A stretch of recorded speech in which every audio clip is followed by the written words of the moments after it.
UP के बलरामपुर पहुंचे UP के मुख्यमंत्री योगी आदित्यनाथ ने विकास परियोजनाओं के शिलान्यास और उद्घाटन कार्यक्रम के दौरान विपक्ष पर जमकर निशाना साधा है। मुख्यमंत्री ने कहा कि वर्ष 2017 से पहले प्रदेश के गरीबों को उनका हक नहीं मिल पाता था। गरीबों के लिए भेजा गया राशन बीच रास्ते में गायब हो जाता था। उन्होंने आरोप लगाया कि उस समय राशन पर सपा के गुंडों और उनके दलालों का कब्जा था, जिसके कारण आपको बता दें जरूरतमंद परिवारों तक सरकारी योजनाओं का लाभ नहीं पहुंच पाता था। मुख्यमंत्री योगी ने कहा है कि जिनकी सरकार या यूं कहें कि जिनकी सरकार है वो व्यवस्था में पारदर्शिता तरीके से या यूं कहें कि उनकी सरकार ने व्यवस्थाओं में पारदर्शिता लाकर भ्रष्टाचार और इसी के साथ बिचौलियों की भूमिका को समाप्त कर दिया है।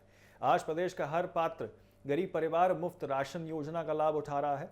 सरकार ये सुनिश्चित कर रही है कि किसी भी जरूरतमंद को यहाँ पर खान के लिए परेशान का सामना ना करना पड़े, यानी कि खाने की सामग्रियों के लिए परेशानियों का सामना ना करना पड़े। उन्होंने कहा कि डबल इंजन सरकार गरीब कल्याण को सर्वोच्च प्राथमिकता दे रही है। राशन वितरण व्यवस्था को पूरी तरीके से डिजिटल और पारदर्शी बनाया गया है, जिससे लाभ सीधे पात्र वो लोगों तक पहुंच रहा है। मुख्यमंत्री ने कहा कि सरकार का लक्ष्य केवल योजनाएं बनाना नहीं बल्कि उनका लाभ अंतिम व्यक्ति तक पहुंचाना भी है।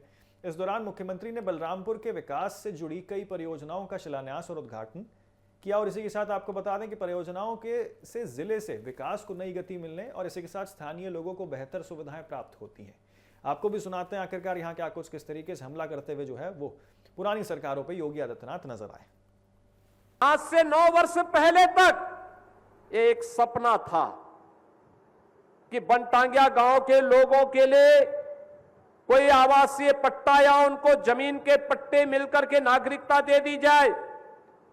एक सपना था थारू जनजाति के लोगों के पास जमीन का पट्टा हो, उनके पास अपना मकान हो, उनके आवागमन की सुविधा हो, उनके लिए स्कूल हो। आज उनके पास हमने आने के बाद तत्काल प्रारंभ किया कि हर थारू जनजाति के व्यक्ति को अपना मकान देंगे। उनके पास एक मकान होगा, उनके पास जमीन का पट्टा होगा, उनके घर में शौचालय होगा और पात्रता की श्रेणी में आने वाले हर व्यक्ति को, किसी को वृद्धावस्था पेंशन, किसी को निराश्रित महिला पेंशन, दिव्यांग जनों को दिव्यांगजन पेंशन की सुविधा का लाभ देंगे।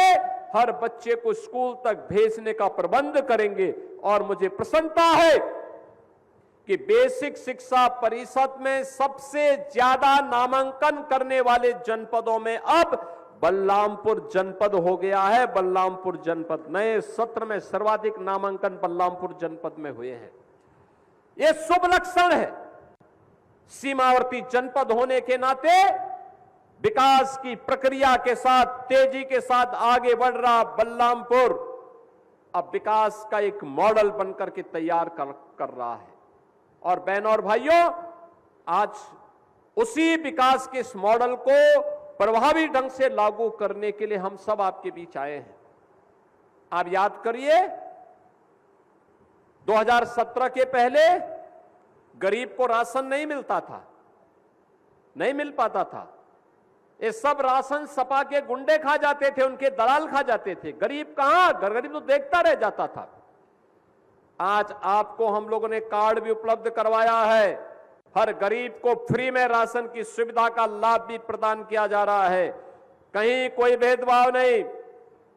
हर पात्रता के अनुसार गरीब को मकान उपलब्ध करवाया जा रहा है। गरीब के घर में शौचालय उपलब्ध कराया जा रहा है।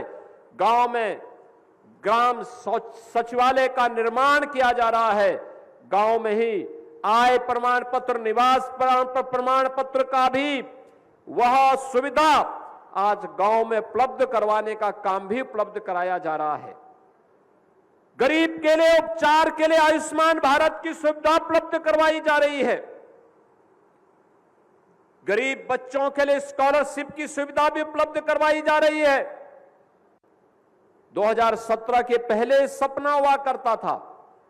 बहनों और भाइयों, एक और गरीबों को गरीब कल्याणकारी योजनाओं का लाभ, दूसरी तरफ विकास की मुख्य धारा के साथ जोड़ करके उनके उत्थान को आगे बढ़ाना,